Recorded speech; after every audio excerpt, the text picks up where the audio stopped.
Well, taking it away from family support, is there a Mr. Donli? That would be my father. Okay, maybe like a special person in your life. I have plenty of answers to the question. I don't want to spoil my market. Okay, so there's possibly somebody out there. There's like somebody there, but it's not solid like that. It's solid though. So Off the record, more of celebrities, in depth with your favorite. hello and welcome to yet another episode of Hot FM's exclusive interview show right here, Off the Record. Here on Off the Record, we hang out with some of your favorite celebrities and musicians, whether it's chilling in the stew or hanging by the pool. Here on Off the Record, everything is on the record. My next guest is beautiful. Her energy shines from the inside rather, through to the outside. She is the talented musician that is Lady Donli. Hello. Hi. Hello, lovely. Yes, round of applause to you. Hey, it was good. How are you? Hello. Well, thank you so much for coming by to our studio this time. Usually we go to our, whoever we're interviewing's house, but you came to visit us today, so thank you so much for coming by.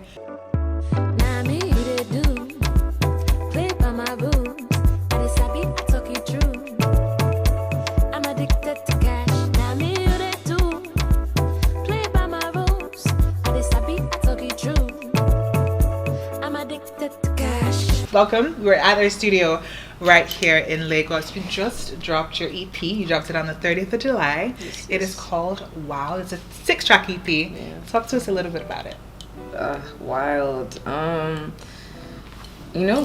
Usually when I make a project, there's some deep thoughts behind it. Like when I made my debut album, I was thinking about the theme for a while. I was doing a lot of research. But with Wild, it's kind of different because I've been working on my next album and I wasn't just ready to give it to the world yet. Right.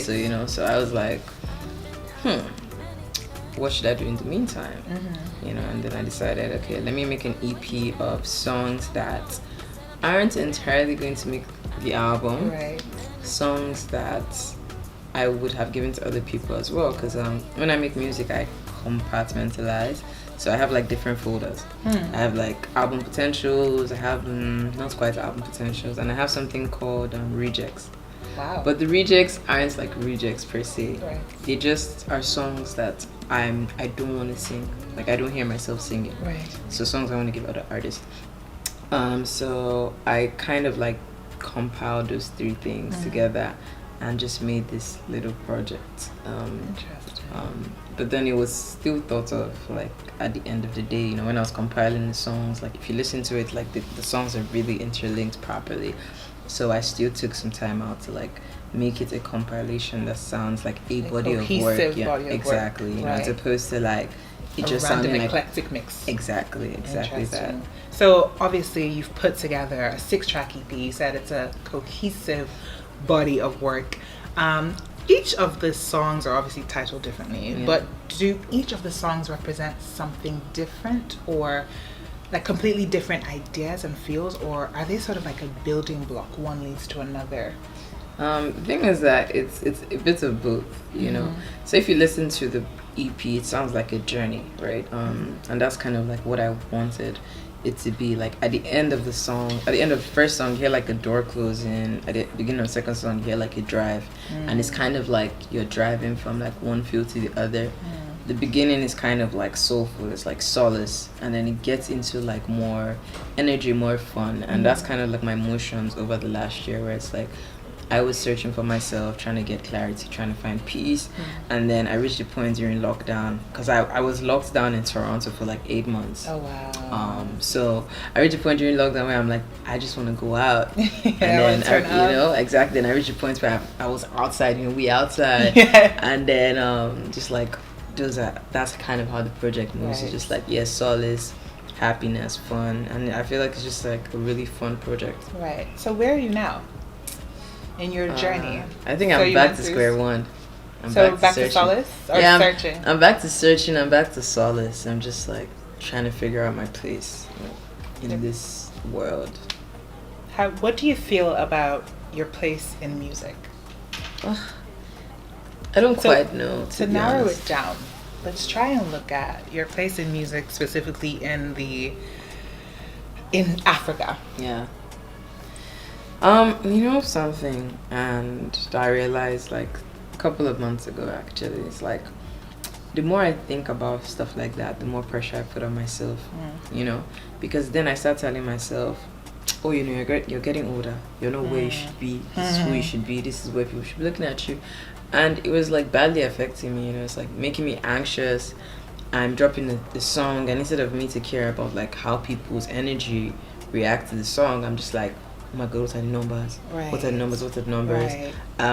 And that shit drives you crazy. It does. I don't even want to like think about it, because I remember like when I first started making music, I remember my first 1,000 plays and how I felt when I got an email saying, oh, this song has 1,000 plays. I was on top of the world, you know. Right. But like the more you get, like, you know, I got 10,000, you get 100,000, you get a million, you get 2 million. You become almost jaded. You know, exactly. It's just like, oh, okay, you know, you get 100,000, you don't even feel anything again, because you're like, I've gotten a million before. Right. Why can't I get to a million again? Right. So recently, I've literally just started appreciating. Like, if I go on my stats and I see, oh, you got 500 plays today, I'm like, fantastic. You know? I'm trying to give myself that energy. Because I love music, I love being a musician, and I remember how I started making music and why, and it was because music is like second place. It was like running for me. It was just one of those things that came naturally to me. So I want to live in that euphoria of loving music so intimately, as opposed to just being like, you know, this is where I should be, this is who I am. I just want to enjoy where you are. Exactly. And enjoy the actual process of creating music. Exactly, that's it. How have you found the reception of your music?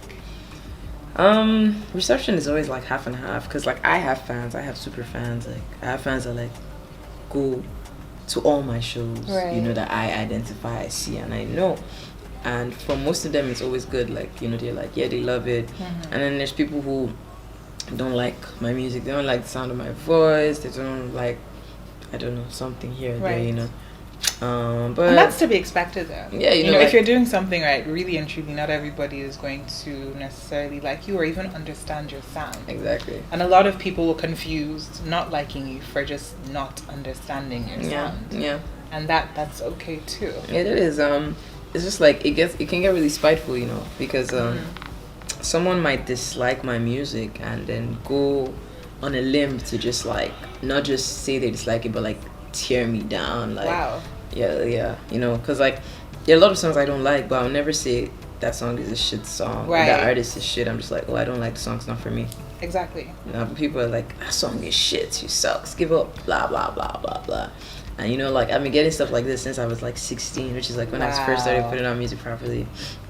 So I'm at this point where I'm just like, you've built a tough enough skin to be able to be like, I don't care. I'll just block you. Opinion. Block. Literally, like once block, I don't see any bad vibe, I'll just block you. Yeah, that's how it should be. That's it. So that's how you deal with the negativity. You just see rubbish, you're like, you know what? I don't have time for this today. I'm blocking. That's all. But because there's so much positive energy as well, you know, they're like, I do shows that sell out, and I'm just like, wow, these people see something. You know, I sell merch that sells out. These people see something, so. Yeah, I owe myself to see that thing that they see, you know. And believe in yourself just as much as they believe in you. Exactly. So having this conversation with you, obviously, a big takeaway from me is how much kind of real energy and genuine energy matters to you. And I wanted to ask you about your industry friendships, I should say, industry relationships. How have you found, you know, navigating through the industry and maintaining friendships? Have there been a lot of genuine friendships, a lot of maybe disingenuine friendships? You don't have to name any names, of course, but just your own process. I don't even know if I'm in industry, like, in that sense. Like, I don't have a lot of friends, like, in general, like, even outside, like, the music industry, like, in general, I have, like, 6 friends or something. Okay. But that's the thing, I'm an introvert, so it was, like, always hard for me to, like, just put myself out there and be like, oh, friendships. But then I have quality friendships, and that's what matters the most to me. Exactly. And the industry, like, I have surface level relationships where we go to the club to turn up, vibes, you know, you come for my show, I come for your show to support you because I respect you. Right. And like for me, that's the key thing in industry is like respect over everything. It's like, I see the work you put in, I respect that. You see the work I put in, respect that. We don't need to be like chummy, like, yo, what's up? Your actual life. Do you understand? What's going on? We don't need to do that, and that's a lot of friendships I have. That's what it is. There's some people that I've met like as musicians that, you know, I've become really tight with. That I call like a family thing, but like I don't put the pressure on myself for it to become more than that. Like for it to be like, oh, we have to be family with everyone now.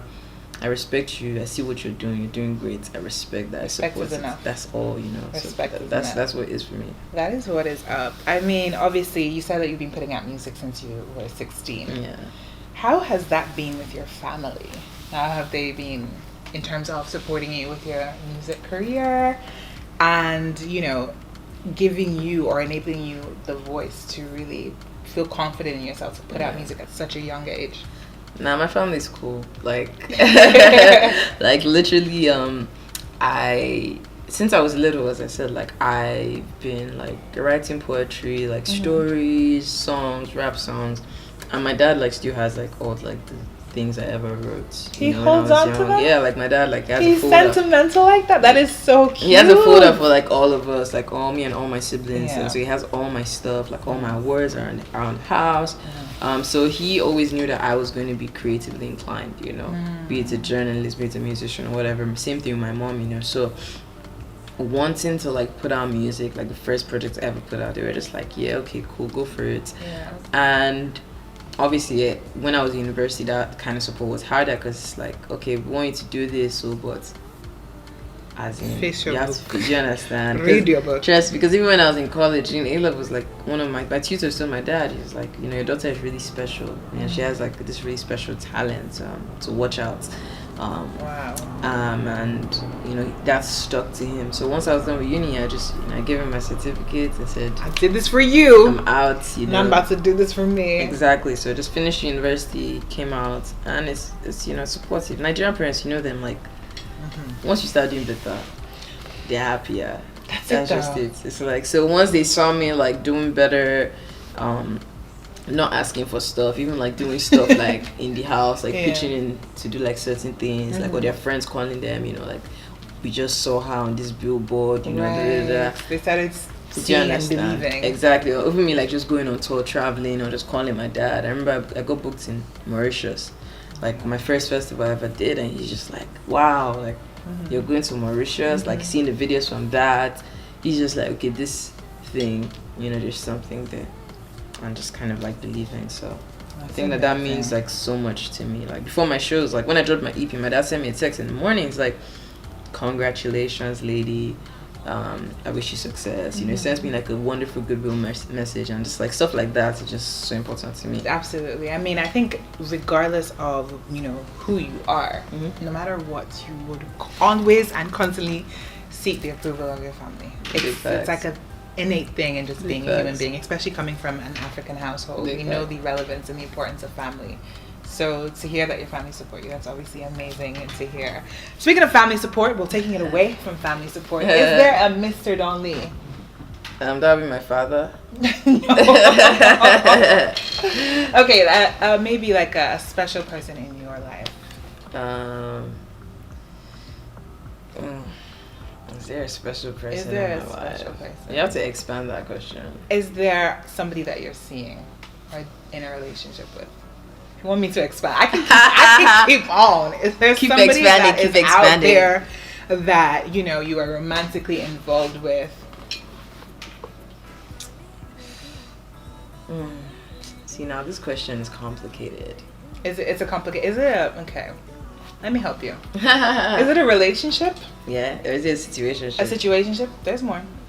An entanglement? Oh no. Or it is what it is ship? Damn. It's tough to answer. It's tough to answer because, you know, it's like I have plenty of answers to the question. I don't want to spoil my market. Okay, so there's possibly somebody out there. There's like somebody there, Yeah, somebody but it's not solid like that. It's solid though. So you should be able to spoil your market. Okay, you know what? There's somebody there. Yeah. Obviously, you're a very private person. What you put I'm out. on my Beyonce. You're My Virgo. You heard it here first. She's on her Beyonce. I'm on my Beyonce vibes. I'm like, right. So you don't want to, like, you don't believe in putting your relationship out there or sharing anything about your, I should say, love life, I guess. Yeah, I suppose so. Why is that? Wow. Why is that? Because, like, people can be really invasive. Right. Do you understand? Like, people, like, start investigating everything, start turning to, like, scientists, like, online, and it's just like, yo. Start zooming in on pictures. Someone has toilet sign. Someone has done that to one of my pictures before. Like, my video, actually, like, screen grabbed it instead of, like, zooming into, like, things. And I was like, this is really creepy. Wow. Yeah, like, I posted it on Twitter. He was like, yeah. I'm like, this is kind of creepy. Yeah. So yeah. So just protecting your peace and protecting the relationship, I guess. Yeah. We can respect that. Yeah. We at Hot FM, we do not pry. Okay, this is respectable journalism. Yeah, so that is that, you know. Yeah. So I mean, back to the music now. You spoke about going through the ups and the downs, being in lockdown in Toronto, coming back here. I wanted to ask you how the lockdown impacted you as a person, not just your music, but you as a person, because it was the ghetto. It was the ghetto. I went through it mentally. I think everybody went through it. Yeah. And I think a lot of people didn't realize how much they went through it until after the fact. Honestly, I feel like I grew 2 years in like that. In the space of like a year, I feel like I grew so much older. And during lockdown, I actually started working out for the first time. Okay, girl. Miss Muscle, I see. I started working out for like the first time. I haven't worked out now in a month because I caught COVID actually, so I was kind of sick. So I just like gave it up. I was like, I'm not working out for a bit. But yeah, like I started working out, I started meditating properly, and I think lockdown was the first time in a long time that I had time to just be still.